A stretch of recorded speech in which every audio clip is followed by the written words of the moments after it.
nag-vlog pala ako ngayong gabi para i-update lang kayo sa mga nangyayari sa amin. Medyo guys, hindi ako makapagsalita ng medyo mabilis or nakabukay medyo yung bunganga ko. Bunganga talaga. Guys, kasi nagpabunot po ako ng ngipin dito sa right side ko.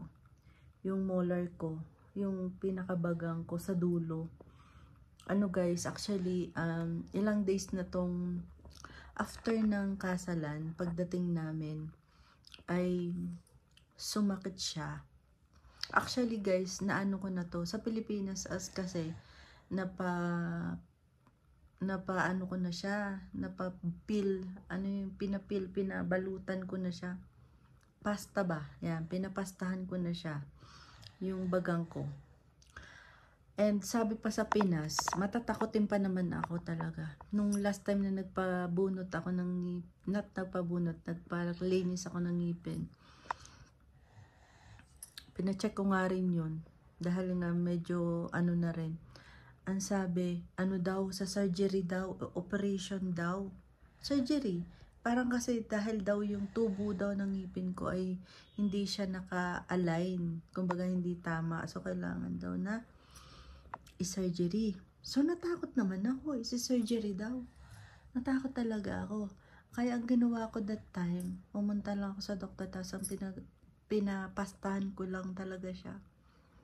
So, nag-work naman yung pasta na yun until siguro mga naka 3 years na din siya, 4 years, ganyan. So, after nga nung kasalan, sumakit na siya pagdating namin dito sa Shimla. Pero tataka naman ako, hindi naman ako masyadong kumain dun sa kasalan. Kasi alam niyo naman nga, hindi naman talaga ako masyadong kumakain. Nagtataka ako kung bakit din bigla. Siguro talagang ano na siya, talagang panahon na para ano na talaga. Kasi nawala na yung pinakapasta niya nawala na. Tapos parang bumuka na siya. So, ayun. Nag-decide ako ilang araw nang sumasakit ang ngipin ko, pero nung nagsabi ako sa biyan ng lalaki ko, binilhan niya agad ako ng gamot na papakita ko sa inyo. Wait lang guys, papakita ko sa inyo yung binil sa akin ng biyanan ko. Ikukumpara natin guys kung ano ba yung pagkakaiba ng gamot dito at saka diyan sa Pilipinas. So, patulog na po kami. Maaga-aga pa naman. Si Adi ay tulog na po. Ayan si Adi. Ayan. Tulog na siya. Kasi bukas mayroon siyang pasok. So, ayan. Ito guys. Itong unang binili sa akin ni father-in-law. Clove siya. Na may, I think, oil po siya. Ayan. Mahal daw ito. Yung bili ni daddy. So, kakaunti lang talaga ang laman niya. Nung tiningnan ko, kakunti lang ang laman. Tapos, ang ginagawa nito, ididip mo lang siya sa cotton buds. Tapos, ilalagay mo siya mismo dun sa nasakit ng ngipin mo. Tapos, nga, ganun ang ginawa ko. Nakatulong naman siya. Parang, ang malaramdaman mo. Tingnan nyo guys, kakaunti lang ang laman yun. Isang beses ko lang ako naglagay. Kasi kakaunti lang ang laman nito. I think, parang may kaunting bukod sa globe ang laman nito, parang may kaunting anesthesia din siya laman. Kasi nga, pag inilagay mo siya, magnanumb din yung sakit. Hindi mo mararamdaman yung sakit. Kaya, yun. Kaya pala ito mahal. So, ayan. Ito binili sa akin ni father-in-law. Pumunta agad si father-in-law. Yung nalaman niya na nasakit ang ngipin ko. Alam niyo guys, pag talagang sumasakit ang ngipin, parang buong katawan mo ay masakit. Lahat na, sakit ang ulo. Tapos, mainit ang ulo mo. Parang wag mo tatanungin ngayon na talagang baka mabara kita. Parang feeling ko ganun. Tapos, ayan. Tapos, feeling ko nga parang na-open din yung aking father-in-law. Dahil one time, nung umaga din yun, nung kinabukasan ng umaga, si Adi nagpupo. Pero alam ko naman nagpupo siya dahil nasa taas ako that time. Umakyat siya, sabi niya, Mama, I want to pupo. And okay, then I will, you finish, then I will go down and I will wash you. And then, maybe kasi masakit din ang ngipin ko, irritable ako. Tapos si daddy sabi, tawag siya ng tawag to niya, hay na, from down, tawag siya ng tawag. So, siguro, sama-sama na yung nairita din siguro ako.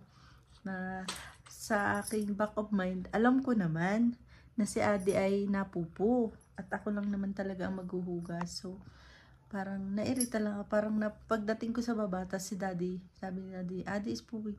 I said to daddy, parang nasagot ko siya na, I know daddy, I know. Parang ganun lang. I know daddy. Parang ganun. Parang ganun lang. Pero hindi naman to the point na ano. Parang medyo umano lang, nag-iba lang yung boses ko. Napansin din yun ni daddy. Siguro dahil alam naman niya na medyo masakit ang ngipin ko talaga. Talagang nakakawala din ng mood talaga pag masakit ang ngipin. So ayun, binilhan ako ni daddy. Ito muna binili niya. Tapos ito naman yung para sa pain. Yan. So effective naman ito. 1 to 2, dalawang nainom ko. For 2 to 3 days na masakit ang ngipin ko. Effective naman siya. Hindi naman sumakit ang ngipin ko. Pakaukan, tolerable naman yung pain na nararamdaman ko kapag nawawala na yung ano nito. So, nasakit lang talaga siya usually pag sa umaga, yung parang pagkagising ko, siguro dahil sa gabi, pag natutulog tayo, 'di ba, parang naano natin yung ngipin natin, napapagkiskis natin or nagaganyan Tapos siguro sa gabi, ayun, kaya sa umaga parang ang sakit. So, yun yung nararamdaman ko. So, yun. Pero okay no. Pero tapos sabi ko nga, since yung akin nga ngipin ay hindi talaga, ambagan ko talaga sabi ko ay, hindi ako nakakainom guys ng ilang araw na coffee. Kasi nga may hot siya plus may sugar siya. Nagko-coffee man ako, less sugar ang ginagawa ko, honey ang ilalagay ko. So, ayun din. Hindi rin ako nakakapagkape. So, less ang pagkakape ko. Dati nakakapagkape ako ng 3 to 2 times ako in a day. Ngayon, 1 time na lang. Tas less sugar pa. Or hindi ako naglalagay sugar, honey ang nilalagay ko. Tas yun nga. Ang sabi ko kay daddy, magpapabunot na talaga ako. Tapos ayun, thinking to go to, magaganda naman yung mga government hospital nila dito. Kaya lang, I'm thinking, sabi ni daddy, college of dentist or medical na. Sabi ko, dati baka naman may college dun, makapag-practicean lang ako dun. Sabi niya, hindi. Yun naman ay experience. Experiencado daw. Pero natakot ako. Ito namang asawa ko, si Rishi, nabanggit ko nga sa kanya. Sabi niya, Han, you go to down. Dun sa pinagpa-check upan niya daw dati, na nagpa-check up siya. Private daw yun. Medyo mahal, pero worth it naman, sabi niya. Maganda naman. So, yun yung pinuntahan namin kanina ni Kalpana. Pumunta kami dito lang naman, mga 10 minutes away, walk lang. Tapos, ayun, totoo naman, mabait at ang naramdaman ko lang pain actually, yung pinaka-tag dito, pinaka-shot dito, para sa anesthesia, yun lang. Tas the rest, konti na yung naramdaman ko until later on na nag-ano na yung anesthesia, na wala na yung naramdaman ko. Tas binunot nga ni Doc yung pinakadulo. So guys, I will make voiceover in this little actually, video siya. that So sabi ni Doc, I got. yung isa naman may isave ko Actually pa, guys, we passed by through this gagawan ko ng paraan like para government college. So I'm just masave. wanted to show you So, guys ayun. how was the uniform here in guys, India. kasi So it depends also, no guys. may na-save Like siyang isa, it's India, so tapos they binunot usually niya wear yung isa, suit tapos and na-x-ray like pa yung kurta. akin. In-x-ray So muna in itong also in the aking school, ngipin. their uniform Kasi sabi ko, is natakot ako look like this pa, also. kasi sabi sa Unlike in Philippines, sa surgery daw, kasi nga daw yung since tubo we ng are ngipin ko. modernized, so we Sabi just ni Doc, don't having worry, I will do the blouse and x-ray para skirt. malaman natin kung kailangan i-surgery or no. I don't think so it needed, sabi niya, hindi na daw kailangan. So nung nakita nga niya sa x-ray, hindi naman. Kaya sa Pilipinas talaga guys, medyo iba Actually, ang India kasi guys is more ahead talaga in terms of medical and everything. Pagdating sa medical guys, ang India ay medyo ahead sa lahat. Sila ang India, ang mostly they have many good doctors are here guys talaga. Kasi nga, mostly ang marami dito kasi ang population ay doctor, nurses, katulad ni Kalpana, she is registered nurse. So, katulad nung kapatid nung ikinasal, nung pinuntahan namin kasalan, yung kapatid niya, doctor din yun. Pinky Masi, doctor din yun. So, marami talaga sa family namin ang doctor and nurses. So, ayun. So, natuwa naman ako dahil mabait yung doktor kasi nabi ko lang sa ako sabi sa akin, hindi ka ba Indian? Sabi ko, hindi ko. And sabi ko pa sa kanya, may look like Indian. Sabi na daw ako Indian. So, sabi niya,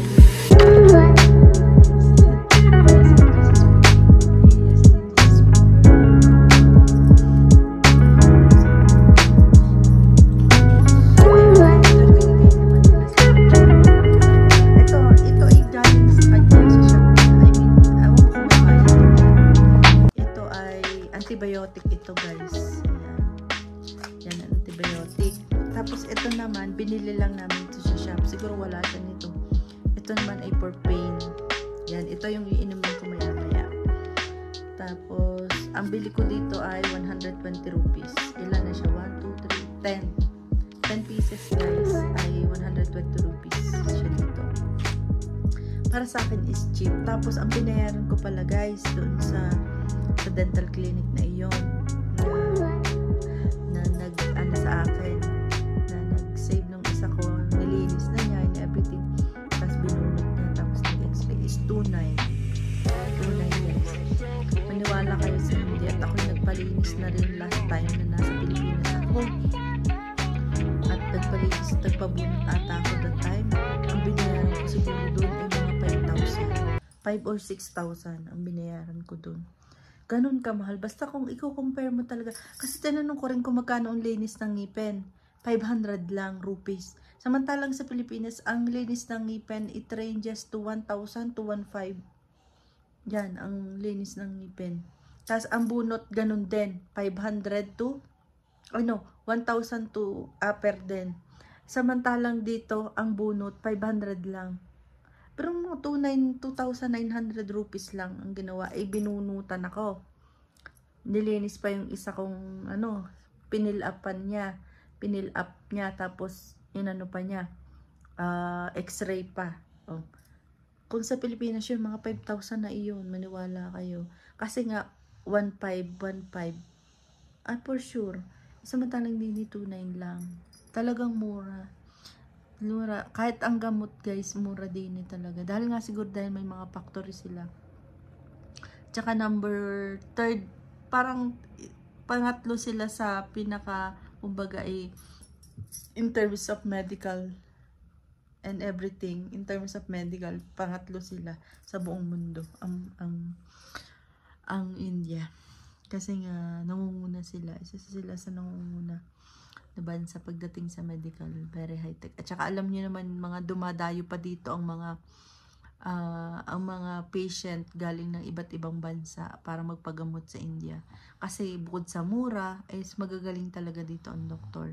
Kung naalala niyo si Chris Aquino, diga ang doktor niya ngayon ay kita niyo naman sa balita, ang doktor niya ay mga Indian. Kasi nga, ay magagaling po ang Indian doctor. Napakagagaling nila. Yan talaga ang kanilang expertise. Dating talaga. Dahil po marami dito. So, ayun lang guys ang aking iniano sa inyo. Ako, kita nyo naman ang mata ko antok na Ayun lang ang aking may bahagi sa inyo sa gabing ito. Ako iinom pa sa pain kasi medyo nawawala na yung numbness at anesthesia ng aking parang naramdaman ko kaunting pain. Tapos kumain ako ng ice cream. Since may ice cream sa rep. Kasi si daddy bumili na ice cream nakarang araw para kay Adi. Si Adi naman ayaw kumain. At siya daw ay may sipon. pagka binibigyan siya ni daddy ng ice cream, sabi niya, may sipon ako, I don't want to eat. Tapos kakain siya isang subo lang. Ganyan siya. Kasi sinasabi ko sa kanya na pag may sipon siya, wag na wag siyang kakain ng ice cream. O pag may ubo siya. So, alam na niya ngayon. Tag hindi siya kumakain. Strictly. Yun yung batang yun. Napaka ano. Tapos pala guys, gusto ko rin kayong i-update sa study ni Adi. So, sabi ko nga sa inyo, ay nakuha na niya OCI niya. Ako may OCI na rin. Nung galing nga ako ng UAE, nung last month, diga. So, nakuha ko na yung akin. So, ang next naman na hinihingi lalo na ng school ay Aadhaar card. Kasi si Adi nga ay hindi lumabas ng bansa. Ang kailangan nila ay 6 months na nag-i-stay So guys, dito. this So, is the arrival si of the bride walking down the aisle. We call in Philippines aisles. So, ayun. So, in the middle. So, he's walking, she's walking and going to the groom, to join the groom in the front. That's the groom already. Already in the front. Pinadala nung and teacher. sitting there. Actually, and just waiting for the bride to come. Ito so pa to join, and that's the and this how the program will start this time. Exam week ni Adi. So, in this video guys, I have to nagsabi sa teacher kasi hindi do the voiceover as there's a music, and sorry for you guys not heard the original noise of the people. Kaso kailangan I'm having if I make you hear the music, if you hear the music guys, so I am having my copyright strike. So actually guys, everybody is shouting there, and very happy that they're joining together, and that's the time guys that we'll start the program, like taking pictures, be with the relatives, picture with them, with the visitors and friends. So just this is how only what is happening only in this program guys, is just only actually taking pictures of the bride and all the relatives and the visitors with them. So guys, as my viewers from Philippines, as you don't know guys, the how you call this one, traditions here and cultures in India, that they do also still as of now, arranged marriage is existing guys. So the couple do the arranged marriage, as this is the ritual, not rituals but tradition here in India guys. Ay dahil Sabado kami umalis, Huwebes, Biyernes, Huwebes, dalawang subjects, tapos test, the next day dalawa uli. Siya lang munang inuna na dahil nga aalis. So ganun ang nangyari. Tapos nung pagbalik namin noong Miyerkules na, nung siya nakapasok, may test pa siyang naiwan na isa. Ang isang yun ay drawing. So, yun lang. Isang test ang binalikan niya. So, ang nakakatuwa dun guys, dahil yung pinadala ng teacher yung exam niya na 3, na English, Math, at saka Hindi, ay siya ay perfect lahat doon. Kahit na dalawang test sa isang araw ang ganyang ginawa, pero perfect siya sa 3 niyang exam. Tapos later on, nung pagkatapos ng lahat ng test, meron kami ditong kapitbahay na parang assistant teacher siya. Assistant na teacher, pero nag-a-assist siya sa teacher. Kasama siya ng teacher sa loob ng school. Siya yung nag-a-assist ba? Siya yung pagka-iihi ang bata, siya yung kasama, lahat siya. Sa kapitbahay lang namin. Tapos siya din nung nakabanggit na lahat daw ng exam ni Adi ay perfect. Lahat daw na exam ni Adi ay kumbaga ay perfect lahat. Lahat yung mga the rest na naging exam din ni Adi na na iba pa, GK, general knowledge, at saka drawing, perfect din daw. So lahat ng exam ni Adi in this course, in this in this time, kumbaga ay perfect. So ayun, yun nakakatuwa doon. So nahingi nga sila ng, sabi niya, party. Sabi ko, since si Mami wala pa, nasa Dharamshala pa si Mami, naiwan pa namin doon. sabi ko, pagbalik ni Mami, pauwi na rin naman si Mami sa Miyerkules or bukas sa isang araw. Sabi ko, pagbalik ni Mami, di magpa-party tayo. Kasi nga, si Adi ay perfect. So, yun lang. Nakakatuwa kasi si Adi, ang laki ng improvement at maraming natutunan siya sa kanyang school talaga. Talaga yung kanyang writing skill. Tapos, nakakapag-count na siya guys ng 1 to 100. Tapos, marami na rin siyang alam na hindi. Tapos, sabi din ng teacher niya, akala ko hindi siya marunong mag-hindi. Sabi ng teacher niya, hindi. Sa school daw, hindi lang talaga daw si Adi. Hindi daw ang kanyang salita. Nag-hindi talaga daw si Adi sa school. Pero dito, guys, sa bahay, hindi siya nag-hindi. Siguro dahil nahihiya siya or dahil English talaga usapan namin dito, kaming dalawa. At saka yung mga sina brother-in-law din, English na rin sa kanya. Kasi nga siguro dahil mas madali. Kaya siguro hindi rin siya nag-hindi. Ngayon naman may word lang siya na hindi minsan yun. Naririnig ko. Natatawa nga lang ako kapag naririnig ko. Dahil syempre, unusual sa akin na marinig ko na nag-hindi siya. Pero nakakatawa kasi marami na siyang improvement talaga. Kaya tuwan-tuwa ako sa batang ito talaga. So, ayun guys, ang ating para kay Adi sa kanyang pag-aaral. Nakakatawa naman. Yung mga atag dito, ang mga feedback ng teacher ay maganda sa kanya. Kaya nakakatuwa. So, ayun lang guys. Tapos nga guys ay sa November, magdidiwali na. So, ang uwi ni Rishi, uuwi ulit si Rishi ng November 4 ang uwi ni Rishi dito. So, until 25 siya dito. 23 kasi, November 23 is birthday ni Ate. So, guys, ayun. So, hindi ko na, guys, pala na-film yung pagpunta namin doon sa clinic at saka mismo doon sa clinic. Kasi nahihiya ako. Nahihiya ako doon sa, doon sa dentist. Baka sabihin naman talaga namang may pa-film-film pa. Baka hindi na rin ako nagsabi kasi nga medyo kinakabahan ako kanina. So feeling ko talagang hindi ko siya may itawid, parang feeling ko kinakabahan ako, malamig yung kamay ko. So good thing naman kasi takot talaga sa pain guys.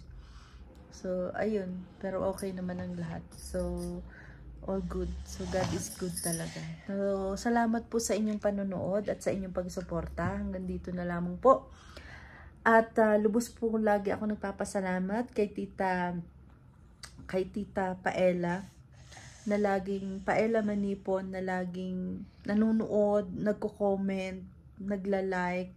Oh my God. Lahat na rin yata ng kanyang kapamilya sinabihan niya na mag-subscribe sa akin. Ganyan po ako mahal ni Tita Paella na kahit hindi ko naman siya kilala personally, na talagang napanood niya lang ako. Tapos since na napanood niya ako ay lagi niyang pinapanood yung video ko. Siya yung unang-unang manunood ng video ko talaga. Kaya naiyak ako. Parang feeling ko si Tita Paella yung pangalawa kong nanay. Parang reincarnation ng nanay ko. Kasi sa mga hindi po nakakaalam, uli lang lubos po ako. Since I was 1 year old, namatay na po yung nanay ko. Tatay ko 5 years old. So parang uli lang lubos ako. So parang naramdaman ko sa kanya yung pure love niya sa akin ni Tita Paella. Yung parang naramdaman ko na nanay ko rin siya. Kasi talagang full support po siya. Kung sabi nga yung mga kamag-anak natin, hindi tayo susuportahan. Pero yung ibang tao na hindi tayo kilala, sila yung sumusuporta sa akin. Kaya talaga lubos po ako nagpapasalamat kay Tita Paella Manipon. And looking forward na sana pag umuwi kami, makita ko siya at makilala ko siya. I'm so happy na makilala ko siya talaga. Tita Paella, salamat po ng marami sa inyong pagmamahal, sa pagsuporta. Ramdam na ramdam ko po yun. Salamat po ng marami. And dahil po doon sa suporta ni Tita Paella, nag 1K na po tayo na subscribers po sa ating YouTube. Actually, may Facebook din po ako, kaya lang yung Facebook ko kasi ay may account restricted po. Kaya may problema po talaga. Kaya medyo lately, gumawa po ako ng bagong Facebook ko, yung Kamanyang Vlog sa India. Pasupport na rin po yun. At kung sino man po ang pwedeng makatulong sa akin para mawala yung account restricted ko sa Facebook. Nabura ko na po yung mga violation ko na iba, pero still account restricted. Hindi ko na po alam kung ano pa dapat kong gawin, pero baka meron dyan may alam kung paano mawawala yung account restricted ko. Sana matulungan nyo ako. And maraming pong salamat sa pag-subscribe, sa pag-like ng aking vlogs, and more vlogs pa. Hayaan nyo guys na pipilitin kong mag-vlog at para rin ma-update kayo sa aming buhay dito sa India. Salamat po ng marami, and God bless us all. Thank you so much. Mabuhay. Namaste. Thank you all.